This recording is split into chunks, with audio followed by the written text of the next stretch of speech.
It's those moments. It's the moments when you're up against something that's really difficult or challenging or unexpected, and you decide in that moment that you're going to cringe forward and do it anyway. That despite the opposition, despite the obstacles, despite your fear, that you're going to cringe forward and do it anyway. Today, I'm really excited to be able to have a conversation with my friend Nahaku. And she is a retired colonel, and she's going to share a little bit about what her journey has been like as a woman in the military at a higher rank, and also what she's done to be able to work with 4 and 5 star generals to help with their social media. So I'm going to go ahead and welcome Nahaku. Let me see. I'll unmute you. Good morning. Aloha. How are you doing, Jen? Thanks for having me. Of course, it's another beautiful day in McCall, Idaho. It's actually sunny and not snowy, so that is a fantastic thing right there. It's very rare that happens. So go ahead and tell us, Nahaku, a little bit more about who you are and what you do for work. Yeah, absolutely. So I am a retired colonel in the United States Army and also the Air National Guard. So I served for 30 years in uniform. So it's funny, my son can say my mom wore combat boots. Fantastic. Yeah, so I served many years at the Pentagon at the senior level, supporting the 3 and 4 star generals with their social media, and especially back when social media wasn't a thing, like it is now.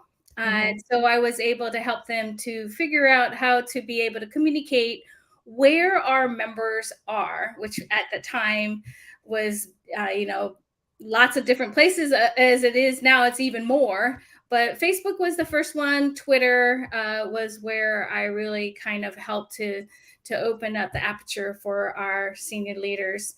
So it was a very interesting time coming up through the ranks. I started out in 1988. No, you don't need to whisper that. As second lieutenant. I then was able to go all over around the world. And then in 4 years later, after just starting, and I had gotten a scholarship to go to college. So the military or the Department of Defense paid for me to go to college, which is an amazing benefit that I was able to receive. But, things changed. The Gulf War had ended at that time, so they had a drawdown, and I got caught up in that drawdown. So I had just made captain. I was pregnant, separated from my husband, and so I found myself to be a single parent. No job, wondering what the heck am I doing? How did I get here? Because I was a planner, I know my steps, I know where I want to go. And so that really was a time in my life that was a lot of turmoil, a lot of self-doubt.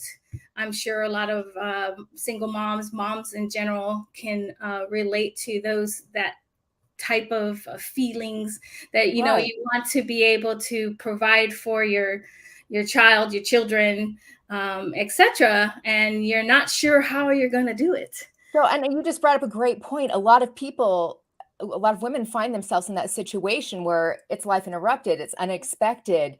The job situation changes, your marital status changes, or your relationship status changes, and then your life with being pregnant. So you had several of those things going on. Was there a defining moment where you decided I'm going to cringe forward, or yes, what was it that motivated you?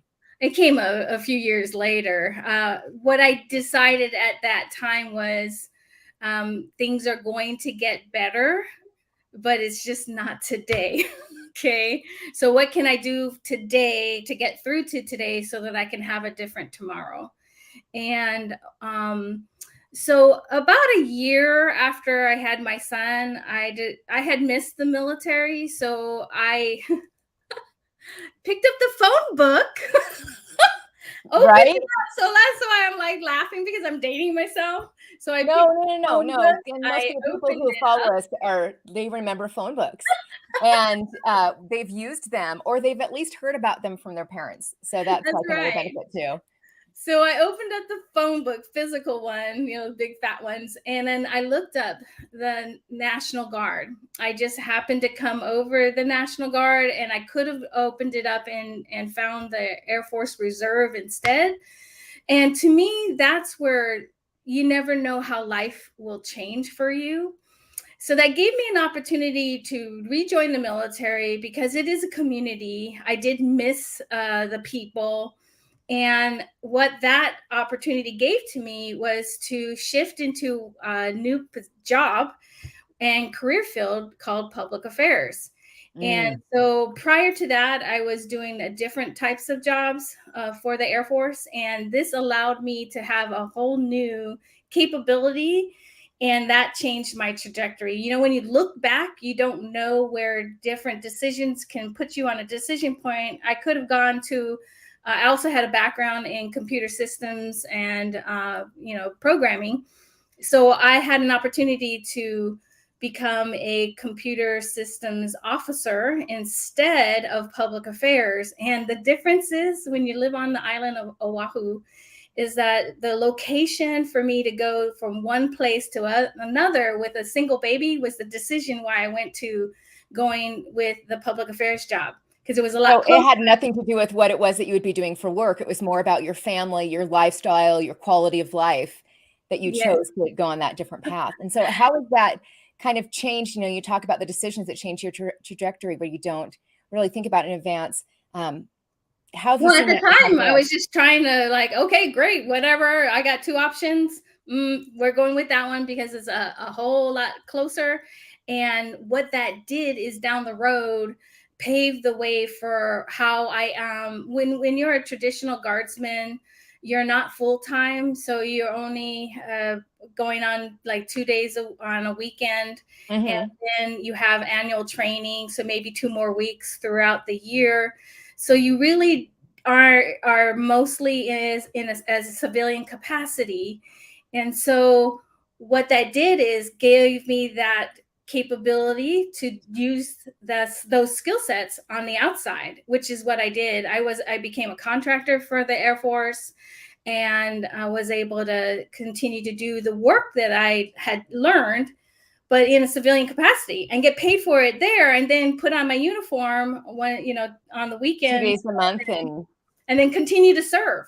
So that was what was amazing. And then about 10 years later, so 10 years had passed since I had gone to this schooling. And then I had opportunity to go full time back in uniform, which I accepted. And was I there stayed something that there. like triggered that happening, or was it just Did a I, decision? excuse me, say that one more Was there time? something that triggered your decision to go back into uniform? Yeah, because I was able to do that job in uniform full time. So Because I the world love. had changed with social media, and they're like, okay, we actually need someone to have a military role doing this instead of just a contractor, because we've got Google and the internet and social media is a thing. And so we need someone really devoted to that because time had changed, right? Yes, that is exactly it. And I love it. The best thing about it is that after I continued to serve in uniform, I was able to really define and start the foundation of where the National Guard started in social media. That was me. I called myself a Twitter girl. Because nobody, it was interesting when you're in a room when you're only female, Hmm. and maybe one of two of ethnicity. Yeah, And person of color. yeah, so it was a very different environment. So being able to be the one who has all the skills, the knowledge, and capabilities to help to build that foundation so that our senior leaders, your job is to help them see what it is that perhaps maybe they may not know, or that's not their Hmm. experience level, and to be able to communicate, especially in public affairs. That's our job, is to be able to communicate on their behalf and help them to be able to shape what we are doing so that the American public, Congress, fellow military organizations and services knows what we're doing. So that's kind of. Well, and I'm sure, like, you think public affairs and public relations, like when there's a crisis that hits, How are there specific things that happen in the world or events that you are all hands on deck? Oh, yes. Or I guess all hands on deck would probably be more of a Navy reference. I'm not a military person, but that Same you're all in. difference. All hands on deck. Everybody, report to duty. Yes, in the last several years, we've had, many opportunities to be able to respond in a crisis mode, which is, to me, the most exciting part of what I do, because you're not expecting it. Something happens, and then now you have to respond, and you have to lean on your experience and capabilities to be able to do that effectively and communicate, because all eyes are on you, and especially with this new age, social media, is that it lives on. So Right, you go you to can sleep and the Google. internet does not, and people have their opinions about, I mean, anything. Has there ever been a situation where you've responded a certain way and you're like, "Ooh, I did not plan it to go like that?" I'm laughing because if I really had a big one, you wouldn't stay very long. So you have the They'd be skill. like, "You're fired. Like, this is not Well, working out for us," you would or be kind of moved to something else. Maybe this isn't for you, because when you're on the hot seat on what we call the media desk, that is, that's kind of like where the best, I wouldn't say the brightest, but maybe oh, that's own where it, own those it. who have that capability to be able to respond in a manner that is calm, effective, and you know quick Yeah, you have response. to be, flexible, and adaptability in a role like that would be huge because Yes. you're not, it's something people don't expect. You're not really sure how people are going to respond, but maybe with a background, I'm sure the more situations you encounter, does that affect the way that you're able to respond, or do you have a process that you usually go through?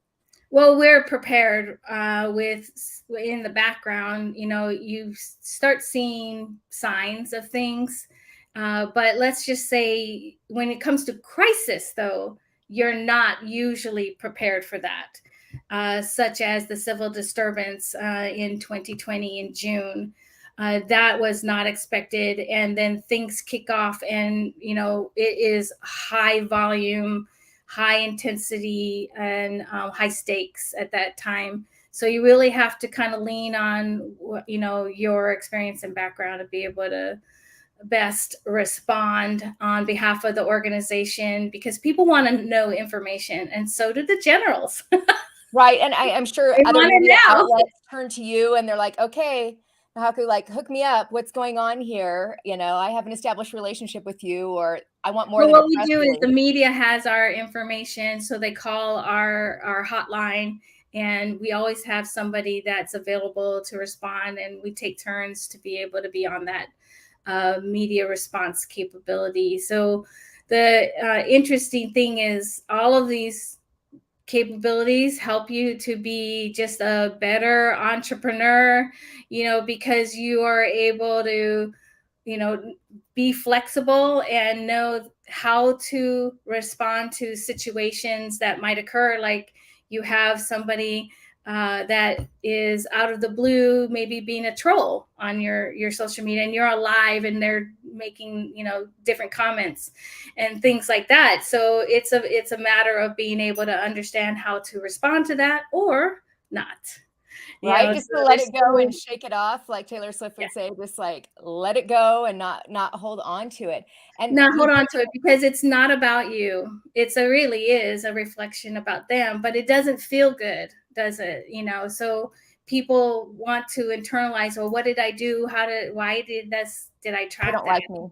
You can't control everything, and even in the media, the military, etc., you can't control everything. That's why you have checklists. That's why you have standard operating procedures. You have processes in place to lean on, and then your experience and capability needs to kick in when something arises. And that's kind of what an entrepreneur does, right? Is to be able to flex and within the needs of your business, so that you can be able to put out your best self, your best product, And perfection is really hiding behind something else.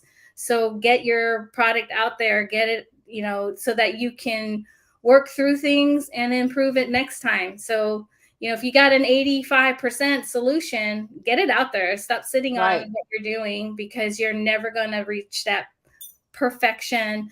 And that's how, when I'm training the generals to speak on camera, to be able to respond to media queries, when it comes to an interview, and how to best respond, is that, you don't want to necessarily fake it. You want to be able to pivot. And Right. pivoting in what we do, just like as being moms, right? We have to pivot, like, okay, I needed to pick up my kids, but I'm stuck in traffic, that perhaps maybe have another mom that you can call up and say, hey, could you please do this for me? And then I got you back the next time. So whatever you need to do in order to pivot, to make sure that you're bringing your best foot forward, as a mom, as a entrepreneur, whatever it is, so that you can Right. be your best you. And I love that you bring up a great point of being able to pivot or shift at what you're doing, because that's what you've been able to do with your military experience, and use some of the things that you've gone through to be able to help veterans through being more fit and doing yoga as well. And there's all sorts of other things that you've done with veterans. Can you share a little bit more about that? Yes. So as I was stepping out of my uniform, which is a big deal for military members, is that as they're transitioning out of the uniform, taking off that mantle of that uniform, because has a lot of meaning. For um personal brand identity. yeah, it is. They and they've and, used and it it, for it years. has, it's even deeper, because it gets segmented by what service you're serving with. You have your Really? own lingo, language, all those kinds of things. So as I was transitioning out, I had already been expecting this, but even though I was ready, I didn't really expect it to be so difficult. What was As hard far about as it? mentally, you're no longer part of a community that is already set, welcoming. You're comfortable, the language, all those different reasons why you join different things, is to be a part of something. Service oriented when you're in the military is, so the great thing is, right as I was transitioning out, I found a veteran yoga program to go through their teacher training. Even though I had already been a yoga instructor for many years, I decided I wanted to join and be a part of it, because it was about veterans and yoga The together. two So things that combine yoga, things that you're which passionate you can kind about of see and in my background, that's one of right. are the brands that I support directly with my own programming as a veteran CEO. So Vetoga came in, I was able to go through their teacher training program. And ever since then, I've been volunteering with them and partnering as a nonprofit that helps veterans and military members, their families, and then, in essence, the community, with free or no cost yoga, or low cost yoga, across the nation. And we are also in several different countries. So it gave me some more purpose to be able to continue to be of service, but yet not be in uniform. And that was very helpful for me mentally. It's given me the tools that I needed in order to be able to help release anxiety, stress, overwhelm, etc., in the moments that it's occurring. So that is one of my major programming that I am now providing to veterans and anyone else who has suffered trauma, that you are able to release that, you know, those types of feelings from your body, from your mind, etc., so that you can get through that day. I mean, it can be to that so important, because sometimes if somebody has suicidal ideations, they need to just get through that next moment, and then that day, and then that week, so being able to provide very effective tools that will help somebody to be able to snap out of it, to be able to reframe their mindset, to refocus on something else, shift their focus, because whatever you focus on happens. Okay, so Right. you bring that into your life, and you're not even aware of these things happening. That's just part of how our mindset works. And so I am able to help veterans to transition from where they are to where they want to be, which is having inner peace and outer trust. So Mm. that's the very important piece, because the inner peace part is when we're serving in uniform. Sometimes we have to do things that might be against your more code, or because that's what your job entails, and it doesn't necessarily come up at the time when you're in your uniform. It can, but it Right. also can continue afterwards. So the thing that That mental health piece, I know that right now in our country, a lot of people, because of COVID and isolation and the way that they've adapted their work, the financial pressures, having to pay a lot of money for gas, there's so many factors and pressures on us. When it's something that's a prolonged pressure, I think that can affect our mental health differently. And you talked very about like much kind of so. shifting that role. And a lot of people don't recognize too that veterans have a higher rate of suicide, death by suicide, than almost any other group as well. Uh, and the pressure that goes along with that. So, Yeah, it's how have really. you noticed that yoga or just working with them through your veteran CEO program has shifted their mindset? Well, that's where they get to understand who they are at their core level, because and then what has happened in the past. Like, you join the military as you are. So whatever has happened in the past comes with you. So wherever you go, you bring you, right? And so what this program does, I call it's the trauma mastery release program, is that it helps you to understand who you are at your identity level, and then understanding and knowing that if you're showing up this way, this is why the goals that you've set for yourself, that you've wondered, why can't I achieve what I'm looking to achieve, is it's starting to give you some tools to be able to recognize that perhaps maybe instead of looking outside in the world, which is what most veterans do, which isn't bad of any sort. So this program is in support of, in addition to your programs that you might already be participating in, such as talk therapy, Is there maybe like shame through. that can be associated with that, or like culturally something that is difficult for people to Yes, outreach there for help? is a lot of that, because I'm a dude, I'm a military member, I did this, all those kinds of things really can help with shape your mental health, because when you're not feeling good anymore, or this stuff is going on in your mind, and you don't even have to have served. Okay, so trauma happens to everybody. If you're a human being, which I think we're talking to everybody who's a human being, is that things happen.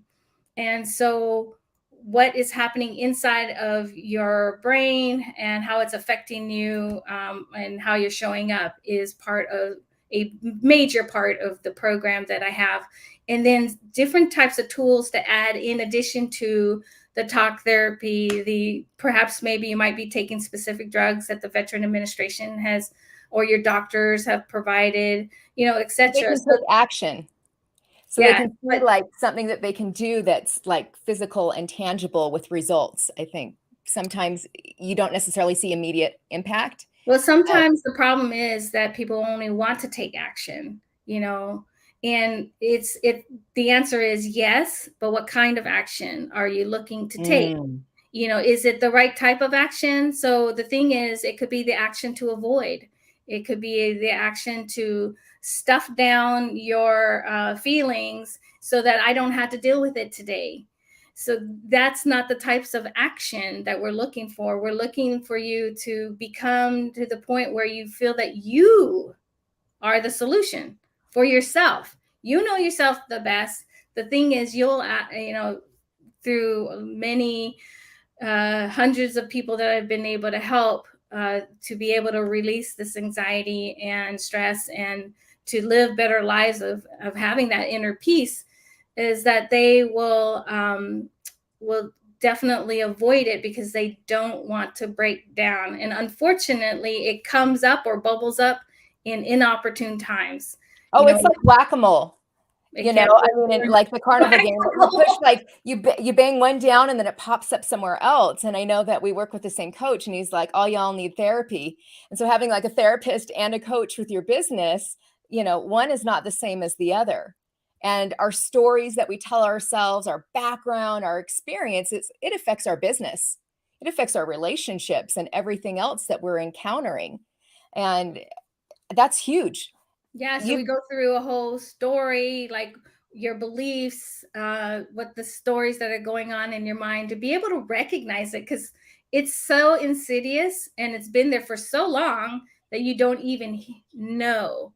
Yeah, you're not conscious about it. So it's really helping you to be able to go through the layers of the identity, understanding how you're showing up. And then if you want to change, if you really want to change, then here's some suggested opportunities to be able to do that so that you can have that life that you want to live.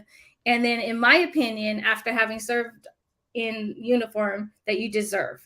So that's what I do, is to help veterans to transform from where they are, to be able to have that inner peace and outer trust, because that's the other part. They don't trust outsiders. So what's great about my program in working with veterans is because I am a veteran, I have served, I've been in the same sands as they have. We get the same type of lingo, even though maybe I'm in the Air Force and they're in the Marines. It doesn't shared life experience and that sense of community, even when it comes to working one-on-one with a person. Yeah. And then there's a lot of poking back and forth. It's a lot of having fun. Because they laugh at Air Force people because, we got it the best. I've seen memes like of people like jumping over like a fence, and they're like all strong, and then like the Air Force walks around like the side of it or something like that. Or maybe just cuts through the constant. Right. And I know there's like that banter and everything. You brought up a point about, and this is something I really like to dig a little bit more into, about facing those narratives that we have and the stories that we tell ourselves. Was there anything specific that you found yourself facing, or story that you were telling yourself that you've been able to shift? Yes.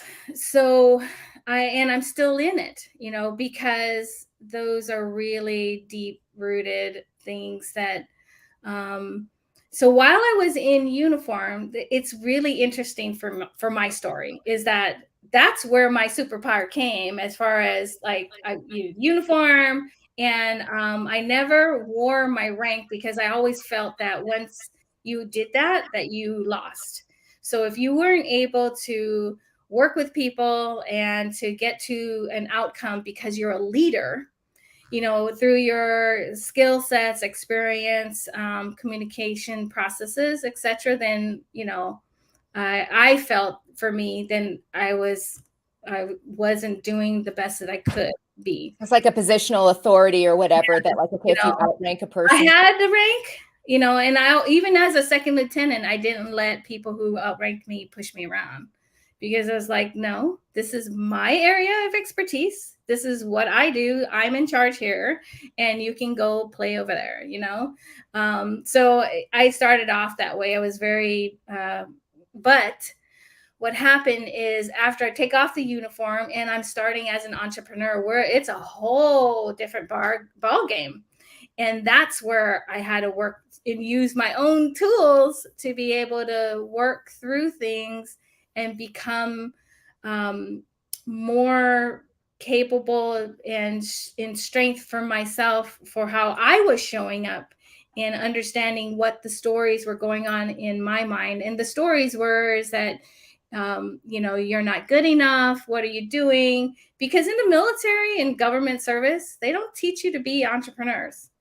They teach you to be following directions. And there's a huge difference between like stepping out on your own, making your own path and doing your own thing. And like, okay, if you're not subordinate and you do you're going to kill people. Like, you're going to cause a huge mess. You've got to be able to Yeah, stay no, on there is a track, right? definite indoctrination when it comes to the military. So, Don't speak um, up, or you're going to do more push-ups or something like that, or well, I don't know. you're not, yeah, if you stand out, then you're standing out. You're not supposed to stand out. That's why we wear uniforms. That's why we You're true. have, discipline, etc. And it works for that organization. But now when you're stepping out of those types of deals, you have to figure out how to be an entrepreneur, how to learn and wear all the hats, which I'm used to doing a whole lot, but not all. And so it was a stumbling forward. And sometimes I was like, what am I doing? Why am I not where I want to be? Why am, and so it got to the point where I tried different things. And I was popping onto something and tried this and that. And I said, you know what? There's only one thing that's consistently here, and that's me. So Mm, something's wrong with me. I was making money everything I tried. So, but it wasn't making the money that I know that I can. And I was like, what's going on? So I had to really kind of go through my process and kind of step through it. So that's why after I did that, I said, okay, I want to share this with other veteran entrepreneurs, others that have suffered trauma, so that they can be their best selves and get the results that they're looking for, because it's within. And so mhm. that's what I want to share, is that the transformation is from inside and Love bringing that. it out. And that's what I do, is help veterans and others to be able to transform from the inside out. Oh, fantastic. And Nahaku, how can people get a hold of you to be able to connect if they have a veteran that needs help with working as a CEO, making that transition, or dealing with trauma, or they themselves are veterans? Yeah, so I'm mostly on Facebook and Instagram. So you can find me at Veteran CEO, and just send me a DM, or a message, whichever platform that you might be on. Also, I'll give you a link to be able to share with all of your um, followers, Jen, because I want to offer free yoga services, so that if you've never tried it before, that this is going to be a tool that maybe might be helpful. And Mhm. I have several challenges every year that you can join, and then see if this is for you, and then continue on that journey. So you can join our wait list for our very next free yoga challenge that will be coming up shortly. Oh, I love that. Thank you so much. I appreciate your time today. So it's been a fantastic experience. I really appreciated that Nahaku talked a little about community, that she shared how important it is to be a part of something bigger than yourself and find a place where you belong. And that's what I do in my Cringe Forward community. It's a place where you can show up more authentically online, that you can show your true self and own who you are, cringe and all, and move forward to create content and show up with more authenticity to build your business and create that personal brand. I want you to remember your voice has value, your message has meaning, and you deserve to be seen and heard. Cringe Forward.